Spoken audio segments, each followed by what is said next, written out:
Apakah kamu orang yang hitung-hitungan ketika membandingkan apa yang kamu lakukan dan apa yang kamu terima di setiap harinya? Kalau kamu melakukan seperti itu, berhati-hatilah, karena itu bisa membuat hidupmu stuck, tidak bertumbuh dan berkembang.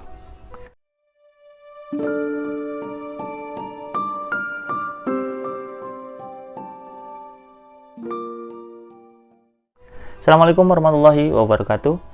Salam sejahtera untuk kita semuanya. Bertemu lagi dengan saya Nur Rahman, atau kamu bisa panggil saya Mas Omen. Sahabat, kali ini saya mau mengajak kamu berdiskusi, berpikir lagi mengenai satu hal yang sangat penting menurut saya, karena ini bisa mempengaruhi hidup kamu menjadi lebih baik, menjadi biasa, atau bahkan menjadi lebih buruk, yaitu tentang hukum kesetimbangan. Hukum kesetimbangan ini kamu bisa mempermudahnya dengan mengingat ada timbangan. Timbangan itu sebelah kiri dan sebelah kanan. Dikatakan seimbang kalau sebelah kiri dan sebelah kanan itu sama. Ketika yang sebelah kiri itu 100, maka sebelah kanan itu pun 100. Ketika sebelah kanan 20, maka sebelah kiri pun akan 20 juga. Nah, terus aplikasi dalam kehidupan kita seperti apa? Oke, begini teman-teman. Agar lebih mudah, saya contohkan dengan hal yang sangat sederhana. Contoh, ada satu karyawan yang mengeluh ke teman-temannya atau ke HRD-nya. Dia mengatakan, "Pak, ini nggak adil, Pak. Saya itu sudah bersusah payah untuk meningkatkan omset ini, untuk melakukan yang terbaik. Tapi kenapa gaji saya kok kecil aja, Pak? Nilai yang saya berikan itu 100, Pak. Tapi kenapa perusahaan ini memberikannya hanya 20? Kamu bertanya-tanya karena kamu berpikir kalkulasi manusia. Kalkulasi di mana kamu memberikan yang angka 100 tadi, harus mendapatkan angka 100 tadi. Dan kamu ulang-ulang terus dan akhirnya kamu mengeluh. Apakah itu yang termasuk tindakan salah? Sebenarnya tidak.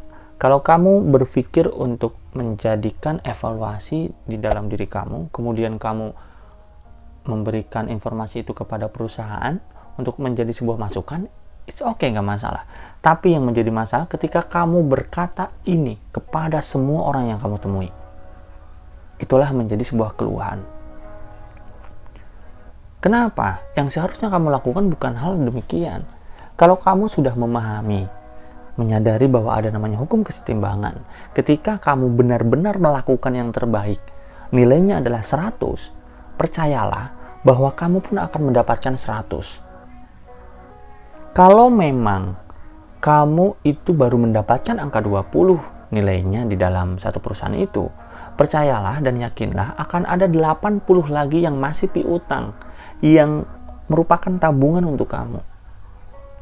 Bisa disampaikan atau bisa diberikan lagi kepada kamu dalam bentuk hal yang sama berupa gaji, atau dalam bentuk hal lain.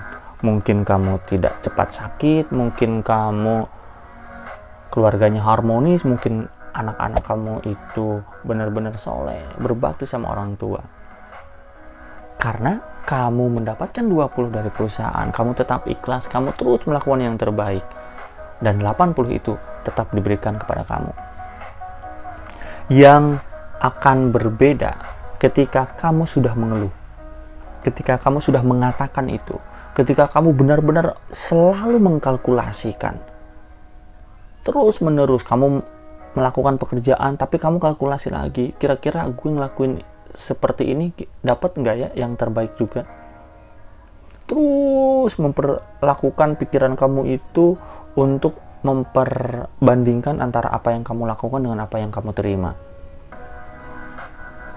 Kalau kamu tadi sudah mendapatkan harusnya 100, dengan keluhan tadi, dengan terus melakukan kalkulasi tadi, dengan melakukan hitung-hitungan tadi, terus melakukan hal tersebut, yang tadinya nilainya 100 akan menyusut ke 20. Jadi, ketika yang kamu lakukan tadi menjadikan nilai itu menyusut 20, sedangkan kamu mendapatkan 20 juga, berarti udah setimbang. Nggak ada namanya piutang lagi, nggak ada namanya rezeki-rezeki lagi yang bisa kamu dapatkan dari luar. Jadi untuk teman-teman, untuk kawan-kawan semuanya yang merasakan hal ini, yang benar-benar sudah melakukan yang terbaik dalam satu perusahaan atau di dalam kehidupannya, kamu sudah menjadi terbaik menurut kamu yang kamu bisa usahakan sebagai seorang ayah. Terbaik yang kamu bisa usahakan menjadi seorang istri, menjadi seorang suami, menjadi seorang sahabat, menjadi seorang teman ataupun guru ataupun lainnya. Tapi kamu belum mendapatkan yang setimpal dengan apa yang kamu lakukan. Percayalah, tidak ada yang sia-sia. Itu tidak menguap begitu saja. Asalkan kamu terus melakukan itu dan kamu berusaha untuk ikhlas.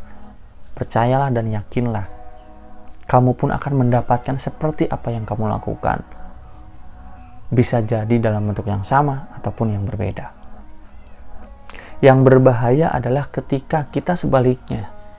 Kita mendapatkan angka 100. Tapi ternyata yang kita lakukan itu hanyalah 20. Ini ada pertanyaan besar nih.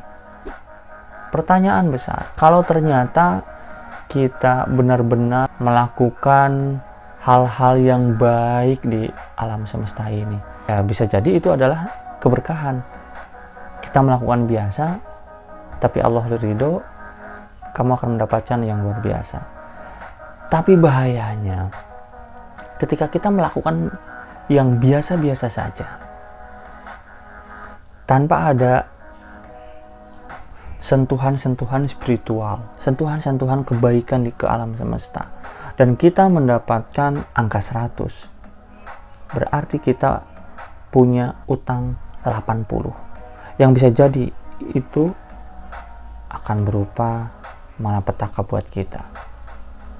Dalam bentuk apa? Bisa jadi sakit, keluarganya meninggal, ataupun keluarganya tidak harmonis, hartanya tidak berkah, dan sebagainya. Lebih parah lagi kalau dengan sengaja mengumpulkan di dalam sisi penerimaan kita dengan cara paksa. Contoh seperti apa? Orang yang korupsi. Orang yang korupsi, yang harusnya mendapatkan cuma 20, ternyata dia ambil hak orang menjadi 100. Sedangkan apa yang dilakukan adalah 20. Ya siap-siap. Siap-siap kemana? Siap-siap dengan utang yang kamu tanggung. 80 minusnya. Itu bisa terjadi dengan apapun. Dengan kamu sakit-sakitan. Dengan orang yang tersebut itu anaknya jadi bergajulan. Dan sebagainya. Semakin besar hak yang diambil, ya siap-siap. Utang pun akan semakin besar. Tinggal pilih, mau yang mana? Mau yang pertama atau yang kedua? Dan saya mengingatkan kepada kamu semuanya yang sekarang hitung-hitungan, tolong, kalau kamu mau bertumbuh dan berkembang, hilangkan hitung-hitungan itu. Percayalah ada namanya hukum keseimbangan ini atas izin Allah. Apa yang kamu lakukan, itu akan kembali kok untuk diri kamu sendiri. Jadi tugas kita adalah bagaimana caranya kita ikhtiar semaksimal mungkin. Hasil, insya Allah itu sudah ada yang ngatur. Ketika Allah sudah berkehendak, tidak ada yang tidak mungkin. Lakukan yang terbaik, maka kamu akan mendapatkan yang terbaik. Terima kasih dari saya. Semoga bermanfaat. Kita ketemu lagi di lain kesempatan. Assalamualaikum warahmatullahi wabarakatuh.